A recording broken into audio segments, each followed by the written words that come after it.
Hello there and welcome. This is as always Mikhail or Michael speaking, and before I start this video I want to say thank you all who decided to support me financially, be it through Patreon, PayPal or Super Thanks. I really appreciate your generosity, so thank you friends and have a blessed day. Now today's video I will start with Bakhmut, where recently Russian forces, as a result of multiple and successful offensive operations, were able to penetrate Ukrainian defensive lines in front of Chasiv Yar and enter the first street and buildings of Chasiv Yar itself in this general area. Here is exactly how much territories that was, and as you can see with them, not only Russians were able to take control over the 0506 road, but also established a important bridgehead within this forested area. As I speak, the fighting in the forest continues as Russians continuously push in the direction of this small residential area, as well as in attempt to increase their control over this rail line, in the attempt to defend against Ukrainian flank attacks. As the fighting is happening here on the northern flank of Chasiv Yar, Russians slowly but surely continue to expand their bridgehead within the Chasiv Yar itself. However, they are met with fierce and continuous Ukrainian resistance and never-ending counterattacks, which for now only allows Russians to hold on to the bridgehead that they had recently established. In the obvious attempt to break the ice and shift the balance of power, Russians went on a massive strike, be it artillery or aviation strike, on this particular portion of Chasiv Yar. As you can see, Russians are trying to destroy or damage high-raised concrete buildings, which Ukrainians are using as strongholds to the best of their abilities, and so far it seems to be working. Again, as I speak, reports of Russians slowly but surely advancing within this portion of the town is coming in hourly. It is not only the artillery that is being used for this operation, also aviation is widely used. As you can see here on this video. On the video itself you can see Russian aviation somewhat freely flying above the battlefield, providing cover for their comrades, and bombarding Ukrainian strongholds and positions. On the interesting note, this territorial change was also covered by the pro-Ukrainian sources. For example, here on Deep State map, here was the situation of yesterday. And here is the situation of today, with these territories coming in under Russian control. So as you can see, they somewhat match. This makes this Russian advance more probable, as both sides are reporting basically the same thing. As you can see, the storming operation of Chasiv Yar started much earlier than I expected. In yesterday's video, I said that this operation might start within a week or so, but it seems that Russians had already prepared enough and launched an assault.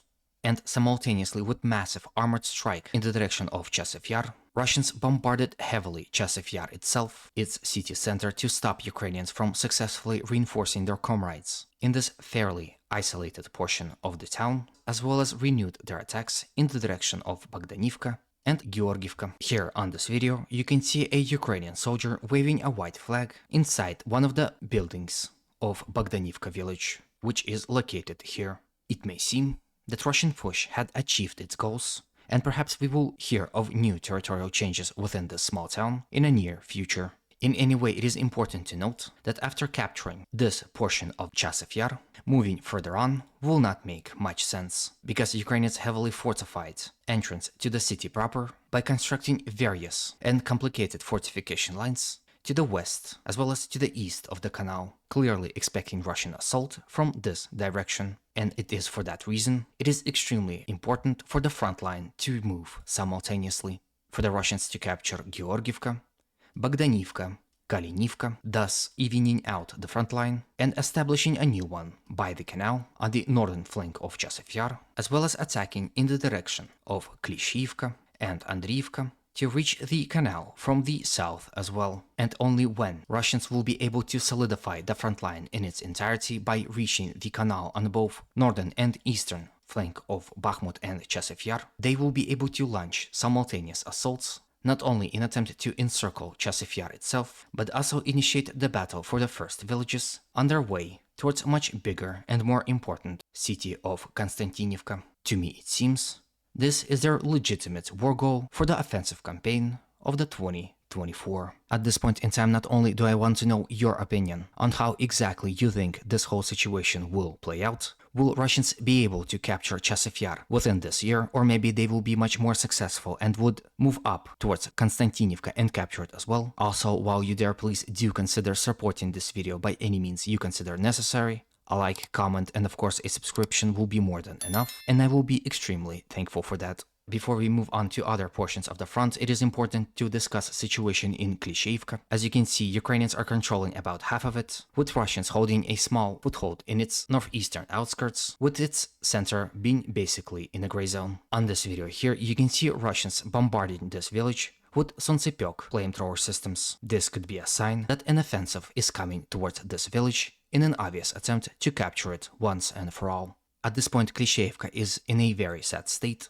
Like you can see here on the video, virtually all the buildings are destroyed, and Ukrainian presence within the village is very limited, with only their forward positions located in it. The most difficult part, of course, is to capture this general area. This is a hill which overlooks virtually destroyed Klishchiivka, and it is the sole reason why Ukrainians are able to hold on to about half of it.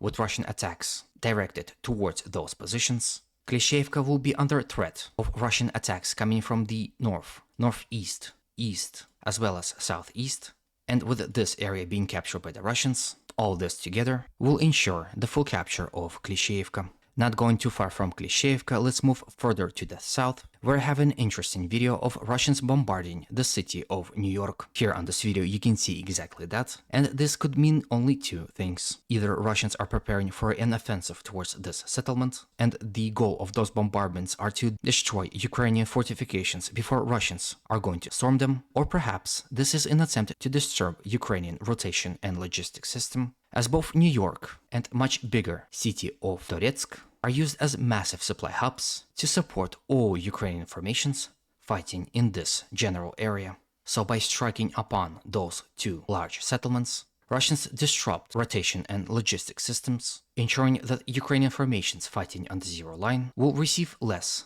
of much needed equipment and reinforcements. Again, this could be a precursor of an offensive towards Toretsk and New York, or maybe we are witnessing a positional style of warfare in action. The capture of both New York and Toretsk are vital if Russians are planning to advance in the general direction of the Konstantinovka city in support of Russians advancing from the east. So perhaps Russian advance towards Toretsk and New York is a second phase of the overall operation of capturing Konstantinovka. So again, the first phase of the attack is to capture Chasiv Yar, establish strong positions in its outskirts, then launch attacks in the direction of Toretsk and New York, do the same there, and then launch massive and relentless assaults towards Konstantinovka. Again, if you agree or have something to add to this analysis, please do so in the comment section below. And now, at the very last, let's go to Siversk frontline and discuss recent Russian advance to the northeast of Vesele, where as a result of successful armored assault, Russian forces were able to penetrate Ukrainian defensive lines and capture those territories in the last 24 hours.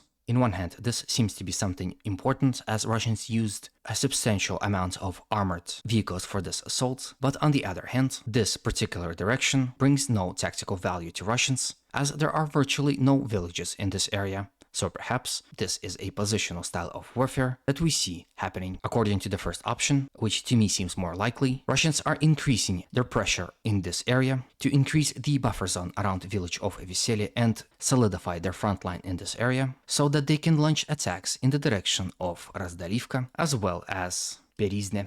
The entire Siversk frontline have not seen any real movement for a very long time, and within the last few weeks, Russians became very active near Bilogorovka, around Spirne and Vesele, attacking in the general direction of Ukrainian-controlled villages of Ivanodarivka and Vimka. There's also a possibility that with those attacks, they're trying to penetrate Ukrainian defensive lines in this area and reach Verkhnye-Kamianske and solidify the front line in such manner. If that is going to be the case, all the Ukrainian villages located along this road and what would seem to be a rail line will be in danger of Russian flanking assaults. And with this, I end today's video. Hopefully it was to your liking and was informative enough. As always, humanity calls me to condemn all violence against human beings. Have a good day and always remember, Russia will be free and great.